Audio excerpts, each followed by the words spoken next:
ಮಕ್ಕಳೇ, ಬೆಳೆಯ ಇಳುವರಿಯಲ್ಲಿ ಸುಧಾರಣೆ.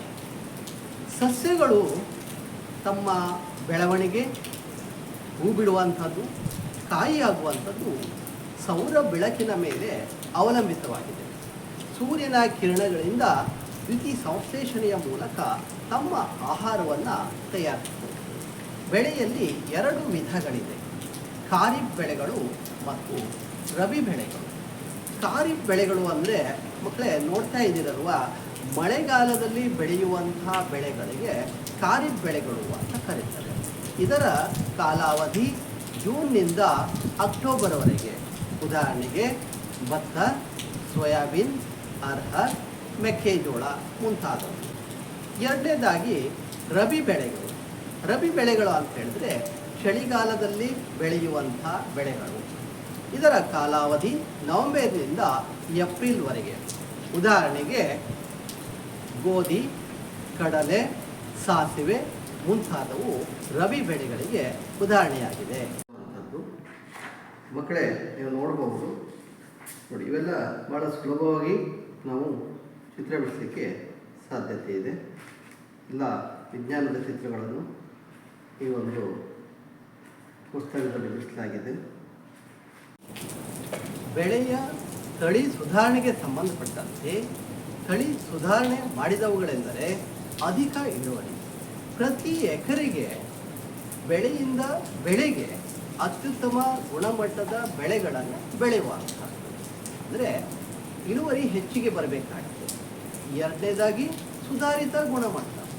ಪ್ರತಿಯೊಂದು ಬೆಳೆಗಳಿಂದ ಬೆಳೆಗಳಿಗೆ ಗುಣಮಟ್ಟ ಸುಧಾರಿಸಬೇಕಾಗಿದೆ. ಉದಾಹರಣೆಗೆ ಗೋಧಿಯಲ್ಲಿ ಬೇಯುವ ಗುಣಮಟ್ಟ, ಬೇಳೆಕಾಳುಗಳಲ್ಲಿ ಪ್ರೋಟೀನ್ಗಳ ಗುಣಮಟ್ಟ, ಎಣ್ಣೆ ಬೀಜಗಳಲ್ಲಿ ಎಣ್ಣೆಗಳ ಗುಣಮಟ್ಟ, ಹಣ್ಣು ತರಕಾರಿಯ ಗುಣಮಟ್ಟವನ್ನು ಸುಧಾರಿಸಬೇಕಾಗಿದೆ. ಮೂರನೇದು ಜೈವಿಕ ಮತ್ತು ಅಜೈವಿಕ ಪ್ರತಿರೋಧತೆ. ಅಂದರೆ ಜೈವಿಕ ಅಂತ ಹೇಳಿದ್ರೆ ಒಂದು ತಳಿಗೆ ಅನೇಕ ಹುಳುಗಳು, ಕೀಟಬಾಧೆಗಳು ಕಾಣಿಸ್ಕೊಂಡಿವೆ. ಅಜೈವಿಕ ಘಟಕಗಳಂದರೆ ಬರ, ಲವಣಾಂಶ, ಉಷ್ಣತೆ. ಹೀಗೆ ಜೈವಿಕ ಮತ್ತು ಅಜೈವಿಕ ಎರಡು ಪ್ರತಿರೋಧಿಸುವ ಶಕ್ತಿ ಇರುವಂಥ ತಳಿಯನ್ನು ಸುಧಾರಣೆ ಮಾಡುವ.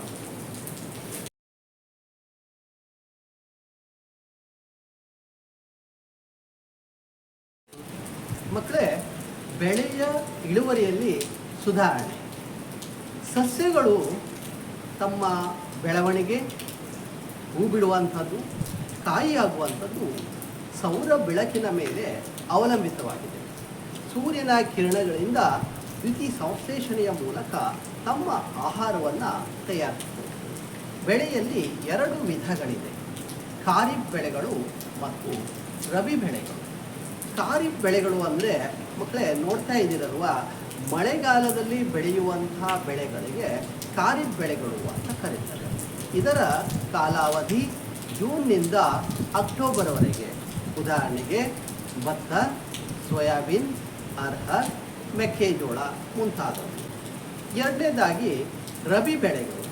ರಬಿ ಬೆಳೆಗಳು ಅಂತ ಹೇಳಿದ್ರೆ ಚಳಿಗಾಲದಲ್ಲಿ ಬೆಳೆಯುವಂಥ ಬೆಳೆಗಳು. ಇದರ ಕಾಲಾವಧಿ ನವೆಂಬರ್ನಿಂದ ಏಪ್ರಿಲ್ವರೆಗೆ. ಉದಾಹರಣೆಗೆ ಗೋಧಿ, ಕಡಲೆ, ಸಾಸಿವೆ ಮುಂತಾದವು ರಬಿ ಬೆಳೆಗಳಿಗೆ ಉದಾಹರಣೆಯಾಗಿದೆ. ಮಕ್ಕಳೇ, ನೀವು ನೋಡಬಹುದು ನೋಡಿ, ಇವೆಲ್ಲ ಭಾಳ ಸುಲಭವಾಗಿ ನಾವು ಚಿತ್ರ ಬಿಡಿಸಲಿಕ್ಕೆ ಸಾಧ್ಯತೆ ಇದೆ. ಎಲ್ಲ ವಿಜ್ಞಾನದ ಚಿತ್ರಗಳನ್ನು ಈ ಒಂದು ಪುಸ್ತಕದಲ್ಲಿ ಬಿಡಿಸಲಾಗಿದೆ.